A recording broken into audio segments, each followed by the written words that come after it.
In this episode, we share our insights on what was working and what needed improvement from our emergency remote teaching time before summer. And in this episode, we provide suggestions on how you can start this coming school year off on the right foot. Yes, that's right, Math Moment Makers. Stick around and you'll hear how to set the stage to inspire curiosity throughout the school year, how to build trust with your students so you can create an inclusive classroom culture online, and activities that are essential for the first day of class, regardless of whether you're back face-to-face, whether you're in a blended model coming up, or if you are unfortunately in a fully online system. All right, let's hit it.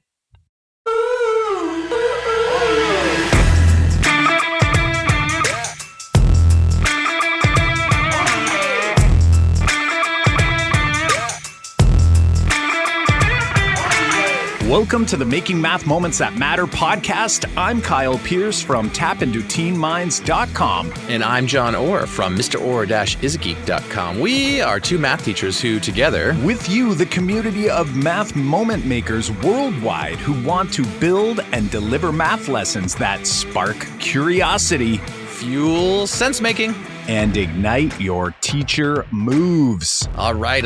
Let's get ready for this super packed, resource-rich episode. But before we do that, we want to say thank you to all of you math moment makers from around the globe who have taken the time to share feedback and leaving us reviews on your podcast platforms, and especially Apple Podcasts. Yes, that's right, John. We are thrilled with each and every rating and review received. It really does fill our heart. This week, we are saying a special thanks to Reggie 2017, who gave us a 5-star rating and review that said, I just needed to hear it. I have always felt this approach to teaching math would reach more kids, but then I would hit the pitfalls and give up. I won't give up this time. Yes, I love it. So well said. It's like being able to crystallize or actually put into action what you're thinking. And hopefully, and it sounds like for Reggie, it's working out to help by listening to all the great guests on the podcast and all of the Math Mentoring Moment episodes. So thank you, Reggie 2017, for taking time out of your day to just pause. Like right now, just hit that pause button, scroll down, hit that rating and review area. And right now we are at over 250 from around the globe and over 100 reviews. If you haven't taken a moment to give us that honest rating and review, we would certainly appreciate it. It definitely helps other educators find the show, and therefore you are helping other educators and therefore students. Yes, that's absolutely right, John. And before we get going, we want to take a moment to help you with your vertical non-permanent surfaces classroom. So if you've been listening to the podcast for some time now, I bet that you've heard us raving about the vertical non-permanent surfaces that we use in our classrooms. I'm sure you've heard the Peter Lildehall episode, who is sort of the king of the vertical non-permanent surfaces, because we want to get kids up and actively fueling sense making. So while regular old chalk or whiteboards definitely do the trick, don't go ditching those. Oftentimes, though, there just isn't enough around the classroom, and that unfortunately makes it difficult when we're trying to accommodate all of our learners. Well, that's where our good friends, Toby and Frank from Whitebook, come in, and they have developed a super cool and very portable flip chart pack, great for filling the vertical non-permanent surface void in your classroom or wherever you're facilitating.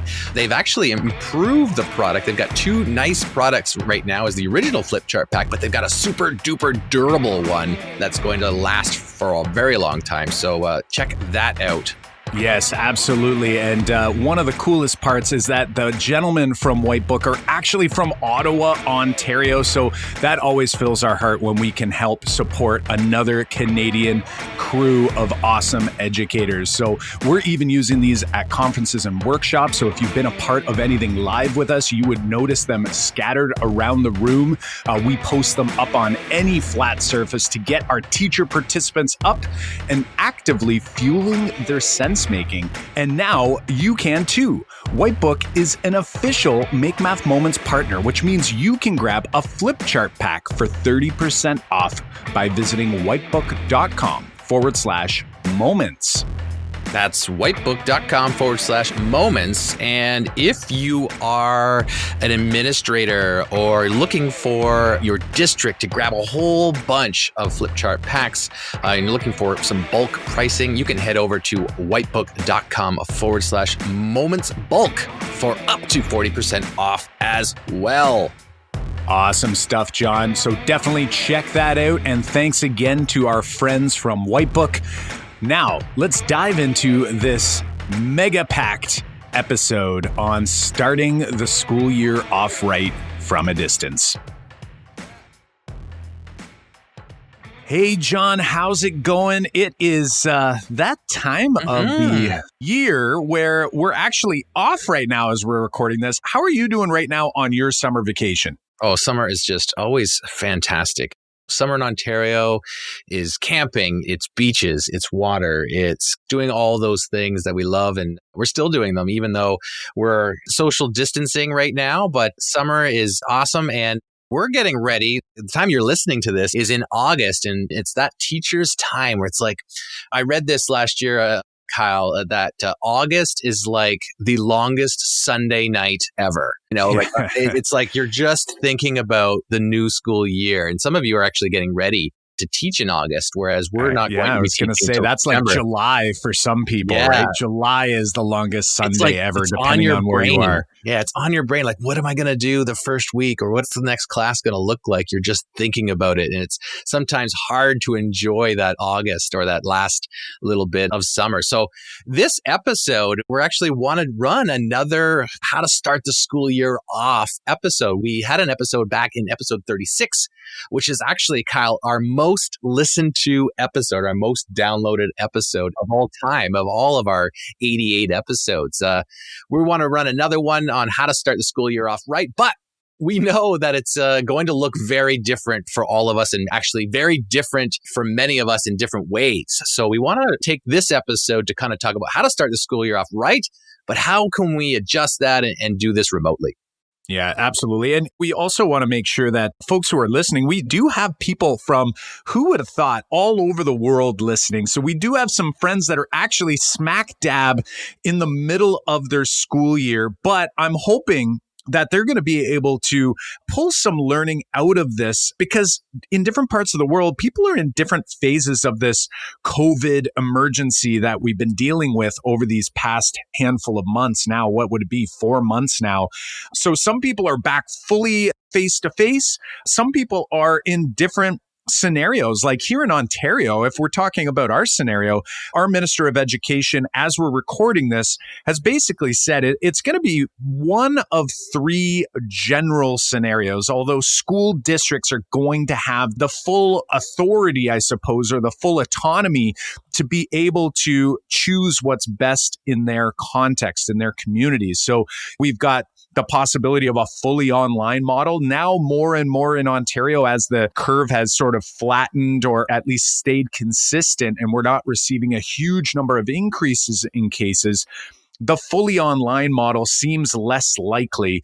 And to us, it sort of seems like it's probably going to be either one of these other 2 possibilities, one being a blended model. The one that sort of pops into most people's minds here is this idea of maybe doing like half your students on one day face-to-face, and then the other half are engaging in some sort of online learning, and the other half attending the next day. Of course, flip-flopping. Yeah, that's going to be a crazy scenario if that were to happen, but it is definitely a possibility. And then I guess the third and maybe the most coveted of the 3 would be sort of going back to a place of this face-to-face, something that we're more familiar with, like a normal scenario in our mind, I'm sure, with social distancing rules in effect and maybe masks and things along those lines. So we've got these 3 scenarios here. And today, I think we're going to kind of hone in probably somewhere in the middle, like talking a lot about blended and what it might look like even for those areas where maybe a fully online scenario is taking place. And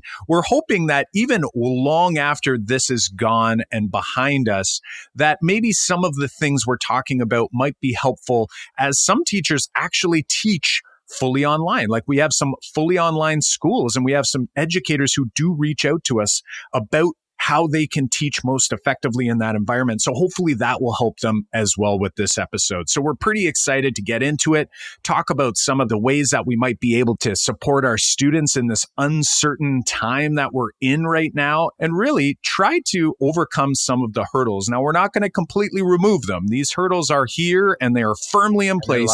They're large. And they are large, but we are hoping that we can at least do our best given the circumstances. So that's kind of one of the big key takeaways we're hoping for, John. So why don't you kind of summarize what we've just said there for our intentionality, what we hope people will take away here. Mm-hmm.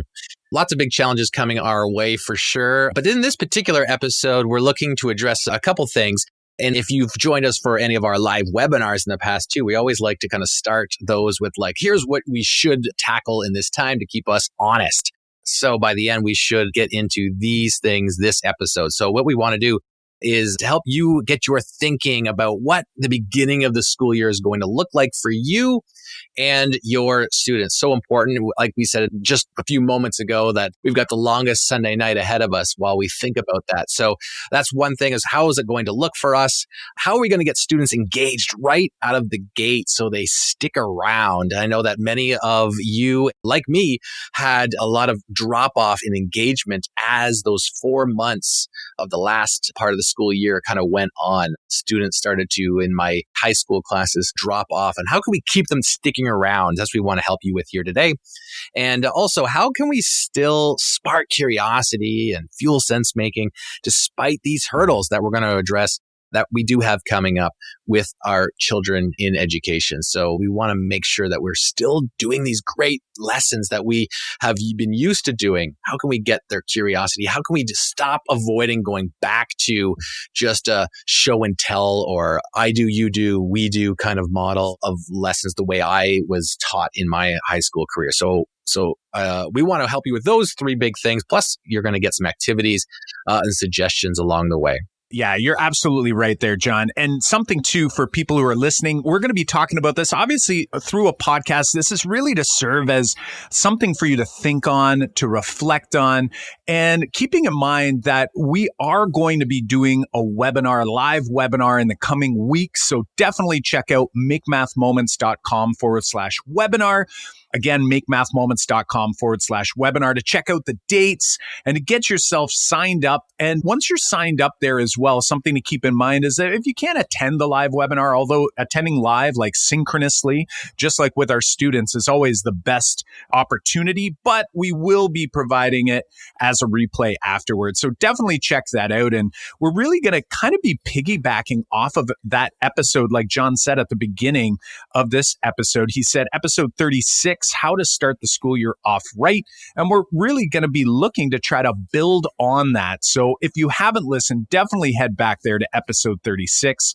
And also make sure you get your hands on that downloadable guide that's there. And in that episode, you'll note that we sort of had like 3 big ideas on how we can do this. The 3 big ideas were this idea of building community and trust and support with our students. Like, that was one of the big pieces, and something that, let's be honest, this is going to be the most difficult to build as we try to start off a new school year without necessarily being able to be face-to-face with students every single day. So again, if you're lucky enough where you are face-to-face, and hopefully in your community, it's the right choice. Safe, like, it's a healthy and safe choice to be face-to-face, because of course, health comes first here. But if that's the case, then awesome. It's so great that you get to build that trust in that community. But if you're in a blended, or what I call blended or worse model, meaning you'd have less face-to-face or maybe no face-to-face time, that could be a challenge. And the other thing we're hoping that we can do, and this is no matter what, whether you're online or not, we want to inspire curiosity. Like, how are we going to get kids leaning in? And obviously, listening to the podcast, this being episode 88, we've had over a year of podcast episodes come out. If you've been listening with us, you know John and I are all about inspiring curiosity. And that was back when we were face to face. We want kids leaning in. That job gets increasingly more difficult as we have less and less face-to-face time with our students. And then we're going to be talking and diving into this idea of painting a picture with our students. And again, going to be extremely important as we enter into this new school year where it may not look like it did 1 year ago before the whole COVID thing. So we're really excited to kind of start unpacking this, talking about these challenges. And we're not going to sugarcoat it. Like, we're not going to say, everything's going to be great, because I really don't think we want to set ourselves up with that expectation. We want to do the best with what we have. And that's what we're going to try to help support you do as we try to engage in those same moves as we go along. Yeah. And so, Kyle, why we are bringing this up, these three big ideas like building community, inspiring curiosity, and painting a picture are the three things that we always think about when we start our school years off. Because when I was in school and I taught this way, listeners of this podcast know that I taught a very standard traditional way of me being in front of the class doing all the talking for a many number of years. And the way I used to start my classes, and if you listen back to episode 36, you're going to get the hang of this, of what I used to do is, I think a lot of us did and still do, is that we just go through the rules on day one. And we just go through what the syllabus is going to look like. Here's the topics. Here's how you're going to get assessed and marked. And here's what you can expect on a weekly basis. And it's like a lot of upfront knowledge. And if you think about math lessons, that's like the same as like preloading all the content and the skills of like, here's what you're going to do. And then you're like, oh, then we have to apply it. Whereas as what we want to do now is it's so important to start the school year off right. Because when we start with rules and procedures and the syllabus, you're not kind of like welcoming your students in. You're not showing them what you want to value. I guess if that's what you want to value in math class, you're probably not listening to this podcast. If you're listening to this podcast, it's because you want to value voice. You want to inspire curiosity. You want to build on the beauty of mathematics. You want sense making in your students, and you're looking to do that. And so we're saying skip the rules. We're saying skip the syllabus. That stuff is going to be embedded as you do stuff anyway. So these three big things are all about changing the way you would do the first week, or even maybe the first 2 weeks, definitely on the first day. So if we jump in here, Kyle, to building community and trust and support, which is about changing beliefs about math, like what can we do here right out of the gate? And keeping in mind that we're going to build on, because we did talk about this in episode 36 with some activities right out of the gate on what you can be doing to build this, but how can we do this also remotely, Kyle? I think, John, you highlighted so many important points, and a word that pops in my mind as you were speaking, saying like, we're not going to just give students all these rules and these procedures. Just like in math class, we say avoid the rush to the algorithm, avoid the rush to the procedure. Now, that doesn't mean we don't want you walking away thinking like, oh, wow, if I go into John or Kyle's classroom, there's going to be no rules. There's going to be chaos, because that's not what we're saying at all. But we want it to emerge, just like we want strategies and models and eventually student-generated algorithms and procedures to emerge in our classroom.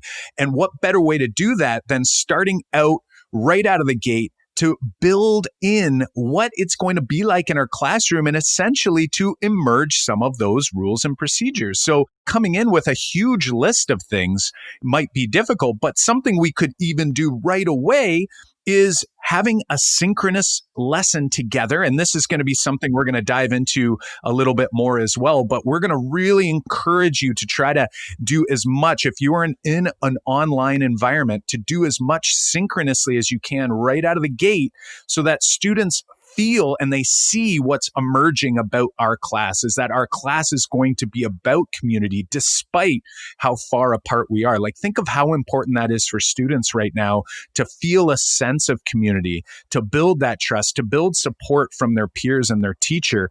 That's going to be really, really important. So we want to build that routine so that they can see, okay, this is how it's going to be. Now, John, you and I have talked about this a million times. Like, number one challenge is going to be like, what about access and equity? So like, John, what are your thoughts on this? Because I know like you and I, we're thinking about those kids in our class. And for some of you, it's like a large group of kids in your class where it's like, I know this is going to be a hard thing for them.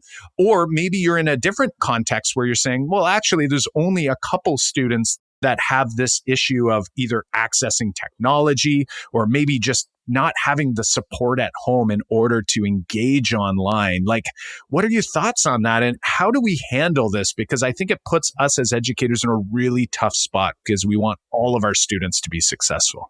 There's definitely a lot of challenges here when we're working either remotely or this is a blended model.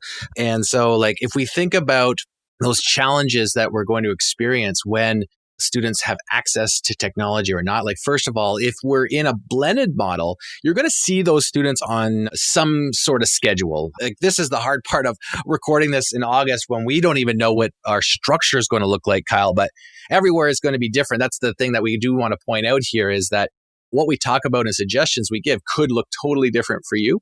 But if we're in some sort of blended model, which is what we're predicting here in Ontario, because our minister has said that they don't want class sizes of bigger than 15. Our class sizes are bigger than 15. So what does that look like? And what can we do in this blended model, as I guess was, again, what I said is what we're predicting is when you're seeing your kids face to face, you can do those same activities that we referenced in episode 36, which we're going to bring up again here. You can bring in the math is like to kind of open up the gates to get kids to voice and value their voice. You can play the game of NIM, which is what I've done on the last first few days, which gets kids interacting at their whiteboards and sharing strategies of where this kind of mystery strategy is going to come from in the game. If you're not sure about that game, Google it or check out episode 36 is where we talk about it. But there's also big challenges here, Kyle, especially if we're going to then move to the remote system. It was what we were all experiencing at the end of the year about who has access to a computer, who doesn't. Like, obviously, if you do not have access, your students do not have access to a device, then the online activities on your off days are going to be a challenge. We can't really help that part of your dynamic. But if they are, we've got to be very conscious about who can do the activities and who's not going to be able to do the activities. I constantly think about my students. The drop-off happens so much because now all of a sudden my middle school and high school students are babysitters or childcare providers, or they're working for their families and they're spending time like me. I'm working all day and so are they. And we're asking them to like, hey, why can't you join me for a synchronous lesson, right? Like, we want this synchronous lesson to happen because we know it's going to help build that community that we want, and so that our kids can feel like that class is a place that they can come to, just like when we do this live. But we have to accept the reality that some of those kids aren't going to be able to meet that time. And that's a huge issue. And it's because like we want society to go back to work, but we also need people who have younger kids also need to provide some sort of care, whether they're in school half day or every other day. Those other days, they're going to have daycare somewhere. And in our middle school and high school students are going to be those first kind of crack at their siblings. They're like, well, I don't need to pay for daycare if my 14-year-old daughter or son can stay home and watch my younger kids. So we definitely have to consider that those concerns, they're in our sphere of concern, but they're not our sphere of influence. We can't like change that part. And we don't want to punish those kids for not coming live. But we do want to promote the live component or the video component of that second day is so important. And I think we've got some suggestions on how we can do that, but making sure that they don't feel like that part is a waste. And then Kyle, I just wanted to add one more thing before you jump in, because I know that you got some thoughts here, but I think I made the mistake when we first went remotely back in March. I made the mistake of thinking that my online portion was an office hours. It was like, let's show up and I'll help you one-on-one. And this will be a way for us to kind of get to know each other better. And if all we're in small group, that'd be great. But I sent that out to my students that it's office hours. And I think that gave the wrong message. And I think if you're saying it's office hours or a help session, it's almost like homework take-up sessions. I think that's where you're going to have kids just not show up. It kind of reminds me too of, imagine when you said, hey, if you stick around after school or at lunch, I'll do some help too. And you'd get a handful of students, but oftentimes not the students you were kind of hoping would come because it's kind of easy for them to dismiss. And you talked about access and equity and some of the serious issues and challenges we have, like babysitting siblings, not having access to the technology, working for the family. Like those are big ones too. But then when you put it out there, I'm glad you mentioned that, because when you put it out as sort of like an optional experience, then you introduce new challenges. Like some of the educators I was working with over in my district, they were saying things like, I had kids saying they were getting up at 1 p.m.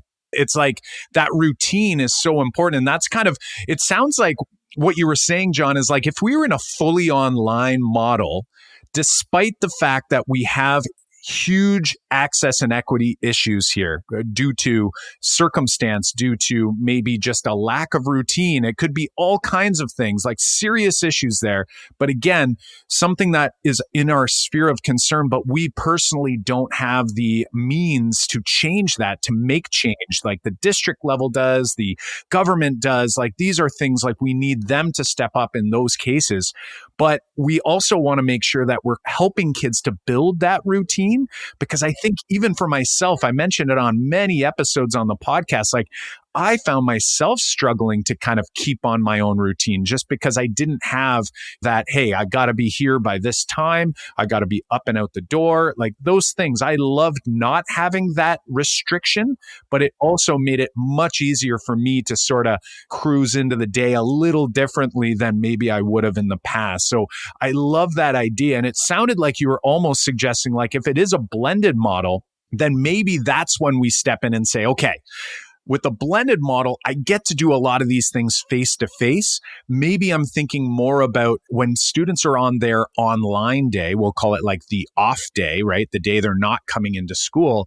Is there any way that I can try to provide them with things to do? And we'll get to this a little later in the episode, but things to do that may not require as much lenience or as much dependency on technology, where they can actually engage regardless of their tech situation at home. So it sort of sounded like those two models sort of blended a little bit. But if you're in a blended model, trying to think of like, I think there are things we can do to influence to help students still be able to engage in the math without necessarily having to rely 100% on technology. So some big things here for us to consider, John. Where do we go? Let's start thinking a little bit about our expectations on ourselves for things like content, because I don't know, John, if you remember, we've asked our email list many times, the Math Moment Maker community, we've said, what's your number one struggle? And during normal, we'll call them normal times, one of the biggest struggles was getting through the curriculum, the content. And like, so what's our message from Make Math Moments about people moving forward in a blended or worse model moving into this next school year? If you listened to us before or participated in any of our professional development sessions, you know that we try not to use cover curriculum all that often. We've often borrowed a phrase from our good friend Al Overwick, who says that in our classes, we don't cover curriculum, we uncover curriculum. We kind of have activities or scenarios that bring out the learning goals that we're trying to do. So how can we do that? Like Kyle has just suggested, that on a regular, when we're normal, like think of a year ago, you're thinking, how do I cover or uncover the curriculum at a good pace so that I can meet the needs of the standards of the course? I got, what to think about those standardized tests that are coming up. We have to make sure that we do that kind of stuff. We do have a whole episode on how do I uncover the curriculum and not worry so much.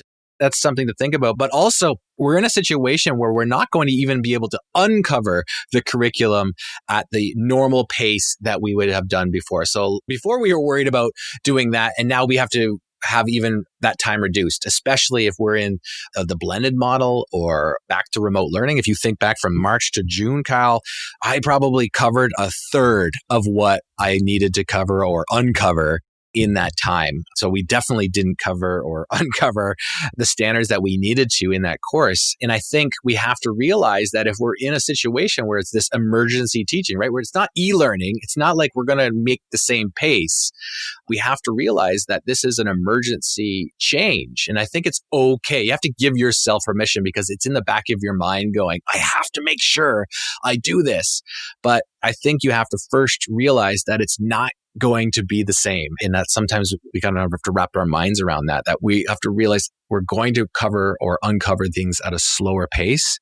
And it's going to happen, but you have to give yourself permission to do that. There you go. I'm so happy, because giving permission, I think it's so important, because if we are overwhelming ourselves with anxiety and stress around things that are not reasonable, it's not realistic for us to enter into a blended or worse model where we know that there's a lot of students in our class who are now going to, not only was like the regular everyday model not helpful for all students, right? So we had access and equity issues before all of this happened.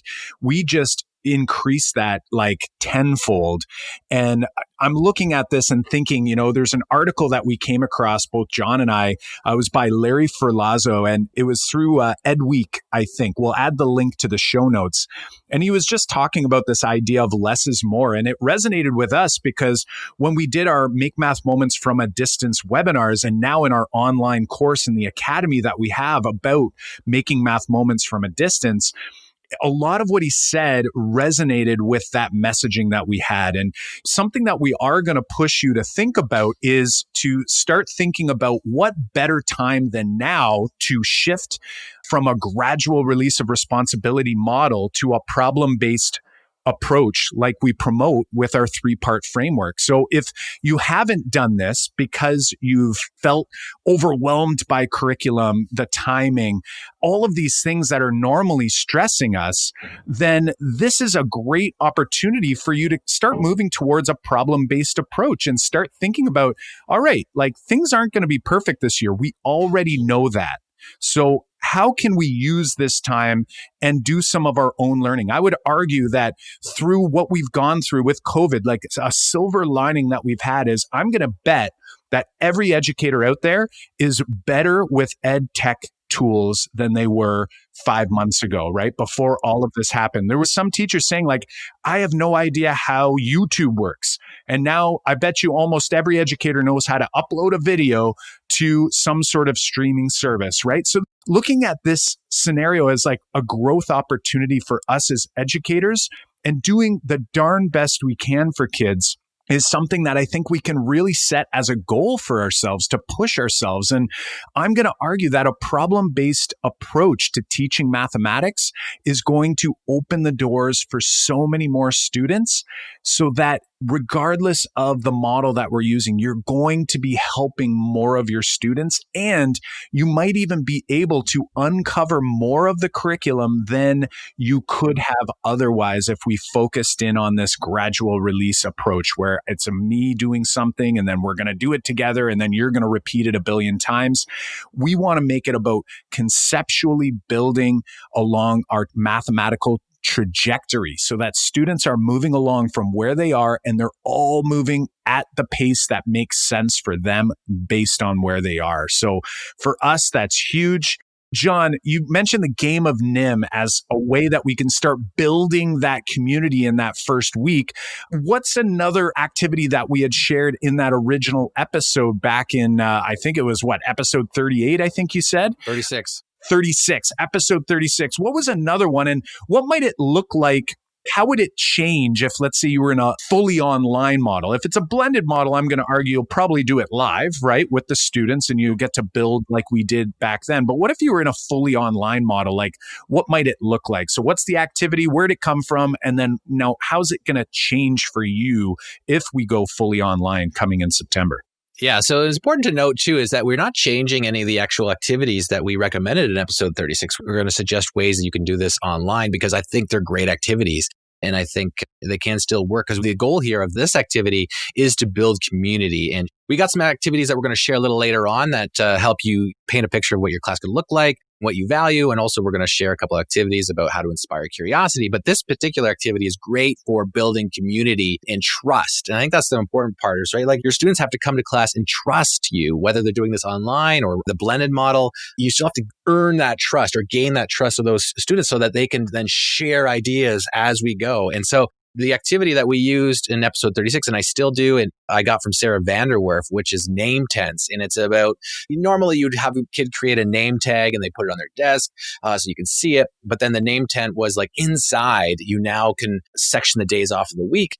And the kid would write something specific about that day or what do you want them to know? Or you can ask prompts in there and have them fill them out.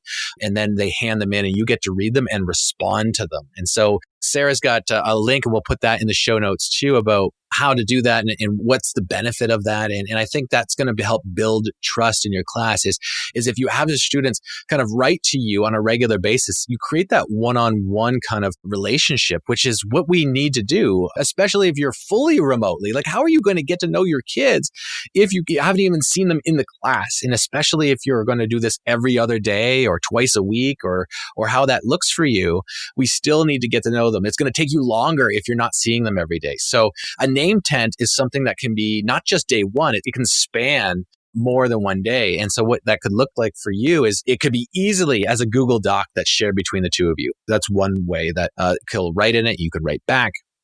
Another way is that they could make a flip grid and you can make a board of flip grids. We've used that in our webinars before, and they could be messaging you and you could see them. That's the nice thing about Flipgrid. It's video based, and then you can write one back. So that's that whole exact same name tent, but it's like a back and forth dialogue.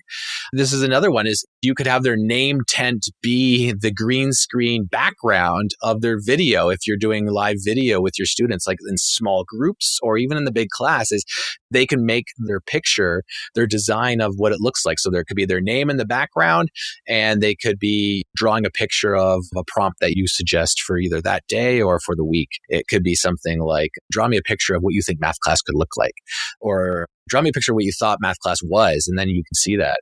You can do another activity in that same thing that's linked to the name tent, which is what I've used in the name tent, which is complete the phrase math is like. And kids can write down a comparison of what they think math is like. And then it's like, math is like a swamp.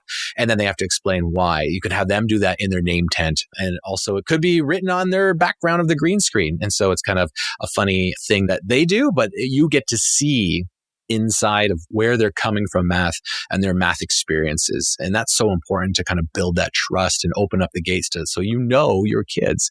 So a name tent is a great suggestion that you can do any dynamic that you find yourself in to help build that trust. But there's lots of things you can do. We're not saying that that's the only thing you can do. There's so many. And if you've got a great suggestion, hit us up in the Facebook group of our online Facebook group or on Twitter. If you're listening to this right now, you can just be like, hey, John, Kyle, this is another great first week activity to build trust. So I think that's one we can do. We're going to move on, right, Kyle? Because we got two big other things to talk about here about inspiring curiosity the first week, and also how to paint a picture of what to value in class. We want to make sure kids know what we value in our classrooms, especially on that first day and first week. So that kind of wraps up the first big thing, which was about how to build community and trust. I love it. I love it. And definitely do, like John said, add to the comments at the show notes page. This one's episode 88. So that'd be makemathmoments.com/episode 88.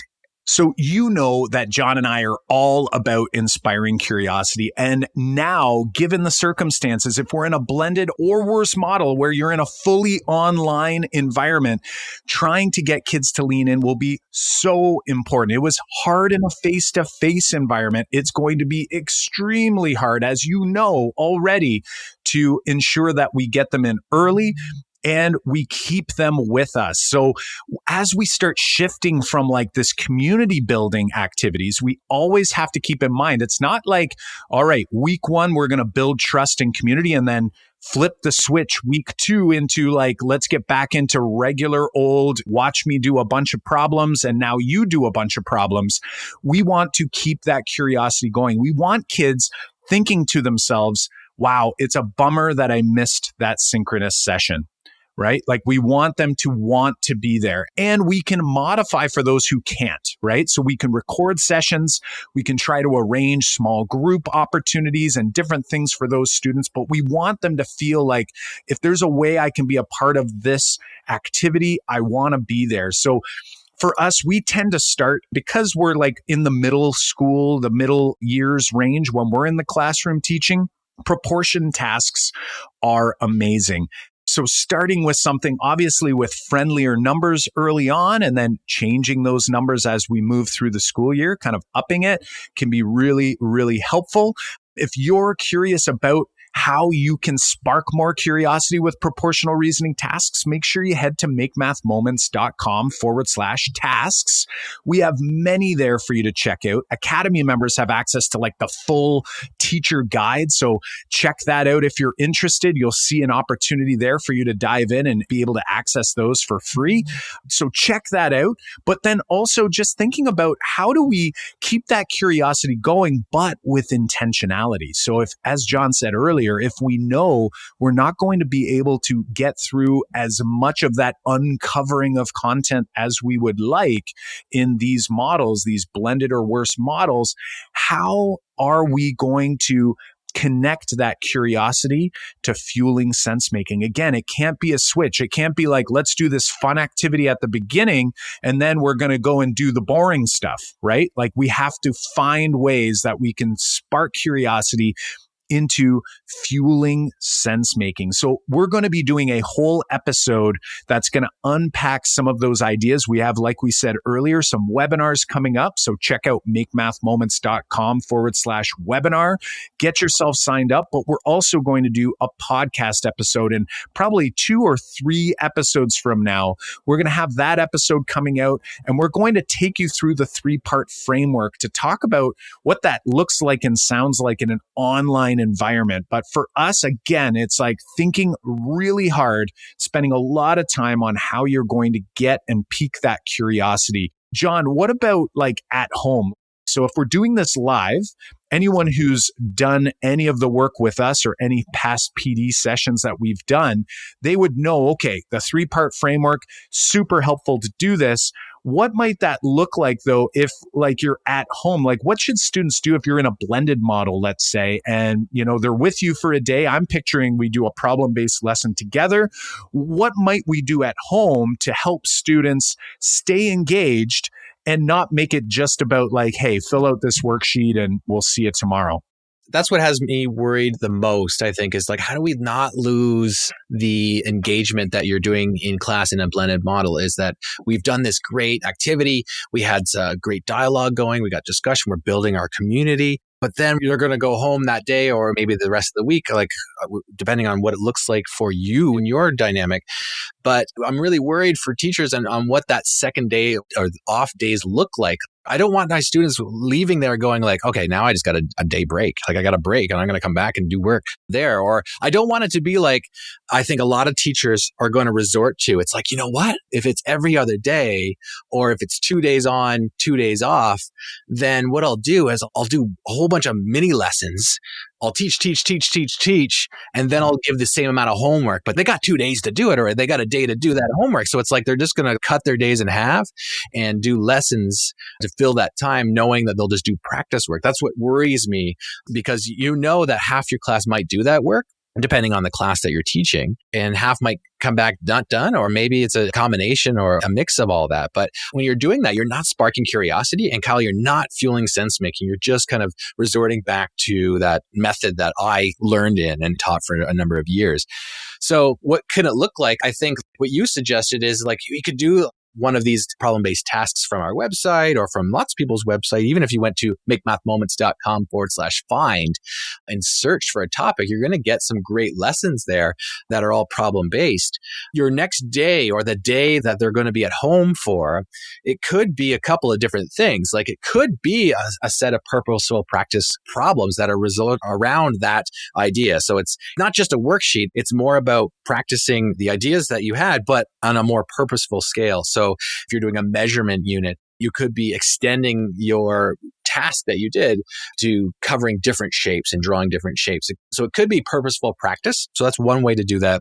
Another thing that you could be doing at home is it could be more of the consolidation stage, right? Or the connecting stage. Like something that we forgot for a number of years when we were teaching with problem-based was we thought, hey, let's engage. But I think where we missed a mark sometimes is how the big learning goals connected to all the other goals that we're working on in the course. Like where did that lesson fit in to the grand scheme of the big things that we want to understand? And so making that clear, especially if you're going to do problem-based to start and have kids explore strategies, it's that connect stage. If you're referring to Peg Smith's and Mary Kay Stein's 5 Practices for Orchestrating Productive Mathematical Discussions book, it's that connect stage of like, we got to make sure we connect that learning to prior learning and then future learning. And so you could be assigning a set of activities or reflection prompts to students to say like, what did you learn here? And how did this fit in with what we've learned in the past?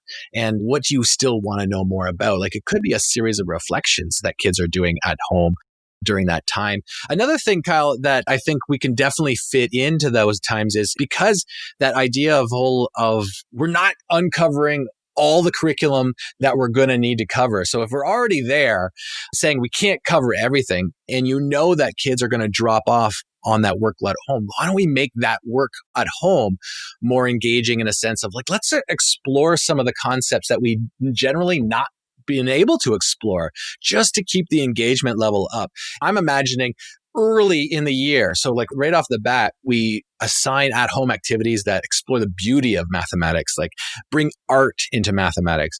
If you're in high school, assign some Desmos marble slides to your students or a Desmos art project that they can create art from. You can bring in beauty of mathematics. Like if you read Francis Sue's book, Humanizing Mathematics, and you read Sunil Singh's book on math recess and some of his other books, like you're going to get some great ideas on how you connect, say, non-school math to beauty of mathematics. And I think if we can do some of that in these off days, it will connect those students to mathematics more. They'll also have a better understanding of why we do what we do. And then what you could do is if you do a lot of that early, you can start weaning them off. Once they're already into like, on my off day, I have to do this. On my off day, I have to do this. And I really enjoyed that because it was not a typical school mathematics. Then later on, you can be like a little bit of that and then a little bit of other stuff. So it's like they're already used to doing stuff on their off day. I don't even like saying off day, Kyle, because it's still an on day. But I think that we can wean them off so that it's kind of like they're already used to that routine of doing stuff. So I would say on those days where you're not, you can do a lot of great things still and keep the learning going, and especially that engagement. I think you've kind of brought us nicely into this next and final piece of the puzzle, which is, again, painting a picture. And what we're talking about there is like what we value in the math learning. And I love this piece. Like, for example, I constantly try to weigh out the possibilities, like what are the likely scenarios? So for example, what I'll hear from a lot of math moment makers out there, that they'll come with a challenge and they might say something like, okay, over the past 3 months, we were doing remote learning and only a third of my class was actually engaging. So when I use that and I think about it, and then you share something like, hey, well, maybe this is an opportunity for us to try problem-based lessons if I haven't yet, or maybe dive into some of that great work by Sunil Singh or Francis Sue, or, there's other people out there like James Tanton has some amazing things around the beauty of math, but still like does a lot of fueling of sense making. These are things that you can provide to students. And the question I would now say is, okay, if you were only getting a third of your class engaging, Imagine if maybe trying some of these math related ideas. Again, we're not just doing fun things for the fun of it. They are to really get students to see and value mathematics, value the beauty and that wonderment in mathematics. And imagine if maybe that engagement stays high. Right? It stays high. And because they're motivated, because they're enjoying what they're doing, maybe it'll be easier for me to address some of those curriculum expectations that I was so worried about covering. Now I'm using the air quotes. Now we're uncovering it and we're trying to get students essentially turned on to math so that they want to do the learning and they want to stay curious and they want to dive in. And I look at this and it makes me really think about something I'm doing myself, is trying to think about reflecting on what do I value in math class, not only just about like how we approach math class, but then thinking about the concepts that are most important, right? Like what are the concepts that I think are really, really worth us diving deeply into? And in all the past years, I was just cruising through as much as I could, skimming the surface where only some students were actually able to sort of grasp and dive deep on. Maybe this is a great opportunity for us to kind of pause, reflect, and go, all right, if I can't get through this huge list here, what areas are the ones that I really want to hone in on? And I really want students to, again, not memorize, but to actually experience and actually completely understand. And I'm going to argue that if students have a deep understanding, if they walk away from this experience and they have a deep understanding of less content ideas or areas, I'm going to argue that that will probably be more beneficial for them moving forward. Because if they become good problem solvers and resilient problem solvers and they believe in themselves that they can think mathematically, I feel like no matter what comes their way down the road, they're going to be more ready and more prepared to address that at that time versus just trying to memorize as much stuff as we possibly could and sort of skim the surface over top. For sure. So we're thinking about like painting a picture of what we value.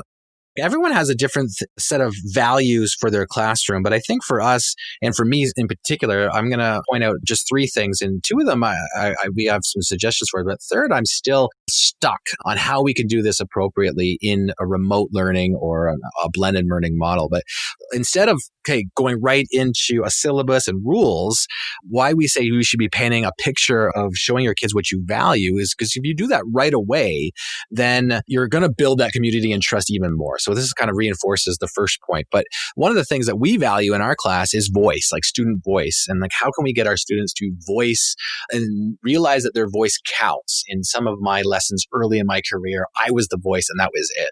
And they were just the doers or the practicers.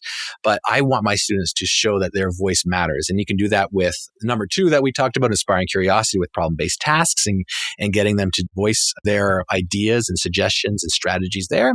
But you can get them to voice their ideas and create like their own uniqueness with activities to start class, like we've often referenced to which one doesn't belong, or estimation 180, or would you rather math. All great suggestions on how to do that in your classroom to start class off, but you can still do this remotely, like synchronously or asynchronously. You can use Braining Camp's resources to get kids to use their number line and their manipulatives. We've often referenced them. So you can be using these activities, even if you're remotely, to show that voice off. If it's in the chat or on a document, we want to make sure that they know that their voice matters. And I think that's the important part that you need to show your students, like paint them a picture that it does matter and you value it. And I think you've got to show that you value it. You can't just say, hey, we value this and then not do anything about it. So that's one of the things that we want to show their value. The other one is uniqueness. Like, I want to show that my students' uniqueness is important. Like, who they are is important. And I think we've been talking about that all the way through this episode, kind of in the sense that we want to build trust, but we also want to show that their identity matters in our class, like who they are. Their creativity and how they design their strategies matter. I try to show that right from day one, is that I'm going to take your suggestions and your strategies over the teacher strategy. And then we'll talk about what that looks like and which one can be improved upon and not. So there's uniqueness is an important one to include in values. And then the last one is the one, Kyle, I'm still struggling with, which is collaboration. In my face-to-face class, we did a lot of collaborating, 2-3 kids at a whiteboard, standing up, working through problems. Now they're telling us that you have to keep 6 feet apart.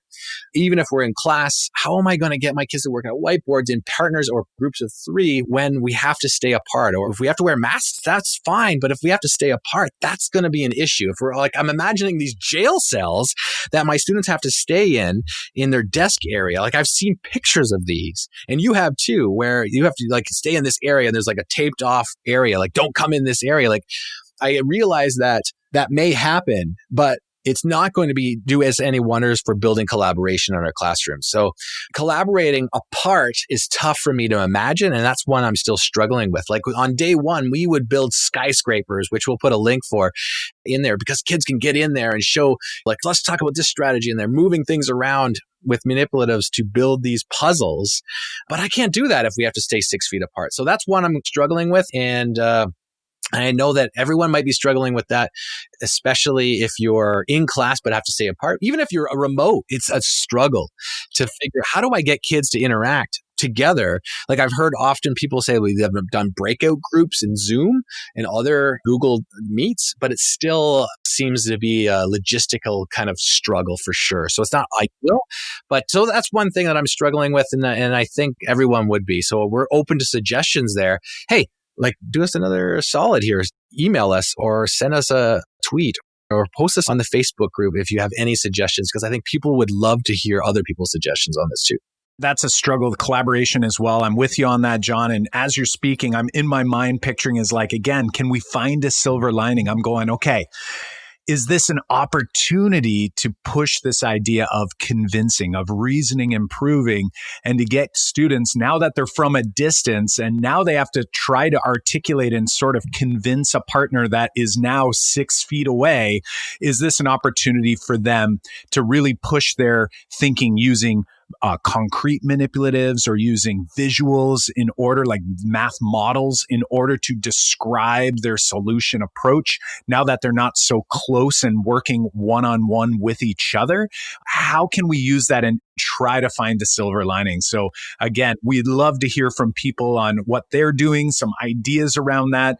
But John, I think it's about time that we wrap this thing up because boy, oh boy, we're at an hour of actual content here and it's going to be even longer with our bumpers. So let's talk a little bit. So first off, I'm hoping as you're listening to this, again, we can't through a podcast episode sort of make this implementable tomorrow, but what we're hoping you got is kind of one of the key points we had is painting you a picture of maybe what could be as we move forward. How can we make the best of a tough situation? So we hope that we got you thinking about the beginning of the school year and what it might look like for you in your context and for you and your students. So what might that look like and sound like? We've been kind of tossing this idea around of like a blended or maybe even fully online. Are you lucky to be in a country where maybe, they've really kept the numbers so low that you're face to face and you're wondering even why we're having this conversation? Well, hopefully you can take some of these ideas and still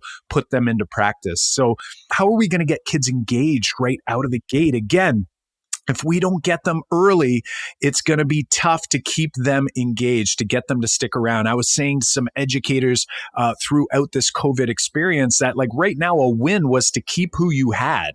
It was really hard to re-engage a student when we were fully online doing emergency remote learning. So let's try to keep as many as we possibly can out of the gate so that they do stick around, so that they do engage with us. And then finally, how do we still spark curiosity and maintain this idea of fueling sense making despite all of these hurdles that we're faced with? So don't set that bar too high where you're saying, I'm going to do the same amount of content. We're going to uncover the same amount of content that we always did, because I do think while that would be amazing if that were possible, What I don't want is you losing sleep at night, feeling anxious, stressed out, feeling down on yourself that you're not a great educator, because you are. Like, if you're listening to this show, you clearly have a huge love for what you do and you are trying so hard. So please, please, please give yourself the courtesy to respect the fact that you are not, although we feel it sometimes like you have to be a superhero as an educator, we cannot make this go perfectly well. We're going to do our best to do the best we possibly can, continue learning, but just give yourself that freedom to feel that, you know what, I am putting in 110, maybe it's 200% into this, and maybe it's just not possible for me to uncover that huge amount of math content that I had expected of myself previously. So if you got some value out of this episode, those 3 big pieces here, we're really, really glad. We want you to consider checking out the webinar, going to makemathmoments.com/webinar. We are going to be doing a full episode, or a full live webinar, I should say, synchronously with you, but you can access it asynchronously afterwards. Get yourself signed up, because we are going to really unpack what this might look like, sound like from a live webinar perspective. So hopefully we'll see some of you in there. All right, my friends. So now it's time for you to pause for a moment and reflect on a big takeaway from this mini masterclass on starting up the school year from a distance. Was it an activity that resonated with you? Was it just a general idea or approach? Or maybe it was just a comment or a quote that's sticking with you. In order to ensure you hang on to this new learning so it doesn't wash away like footprints in the sand, you must reflect on what you've learned here. An excellent way to ensure that this learning sticks is to reflect and create a plan for yourself, or to take action, like build it into your first day plan. Yes. And if you think about some great ways to hold yourself accountable, would be to write it down, or maybe even better, share it with someone, your partner, a colleague. Go ahead and shoot them a text message, or with the Math Moment Maker community by commenting on the show notes page, or tagging us on social media at Make Math Moments, or you can dive into our free private Facebook group, Math Moment Makers K through 12.